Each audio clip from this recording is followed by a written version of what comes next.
नमस्कार मंडळी, आज आपण मस्त चमचमीत कोळंबी मसाला बनवतोय। तर त्यासाठी इथं मी स्वच्छ धुतलेली कोळंबी घेतलेली आहे। त्याच्यावर हळद, मीठ आणि अर्ध लिंबू पिळून सर्व चांगलं मिक्स करून 10 ते 15 मिनिटं मुरत ठेवायचं। वाटण्यासाठी मिक्सरच्या भांड्यात मुठभर कोथिंबीर, एक मीडियम आकाराचा कांदा परतून घेतलेला आहे तो घातला।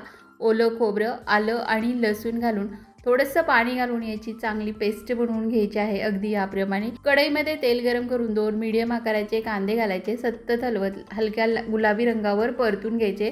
आता याच्यामध्ये कढीपत्ता घालून थोडा वेळ परतून घेतलं। तयार पेस्ट घालायची, 2 ते 3 मिनिटं परतून घ्यायची। मसाले परतून झाले की याच्यामध्ये हळद आणि एक मोठा चमचा भरून धने पावडर घालायची। आज हा कोळंबी मसाला बनवण्यासाठी मी माऊली यांचा काळा मसाला आणि माऊली यांचाच गरम मसाला वापरणार आहे।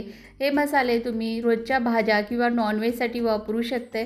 तुम्हाला हे मसाले हवे असतील तर स्क्रीनवर त्यांचा नंबर दिलेला आहे, बायोमध्ये लिंक आहे, तिथे जाऊन मागवू शकते। सर्व मसाले चांगले तेल सुटेपर्यंत परतून घ्यायचे। आता याच्यामध्ये मॅरिनेट केलेली कोळंबी घालायची। 3 ते 4 मिनिटं हाय फ्लेमवर परतून झाकण लावून एक वाफ काढून घ्यायची। आता याच्यामध्ये 2 कोकम, थोडासा कढीपत्ता आणि बारीक चिरलेली कोथिंबीर घालून चांगलं एकजीव करून आवश्यकतेनुसार पाणी घालून 7-8 मिनिटं शिजवून घ्या। मस्त कोळंबी मसाला तयार झाला। नक्की ट्राय करून बघा। धन्यवाद।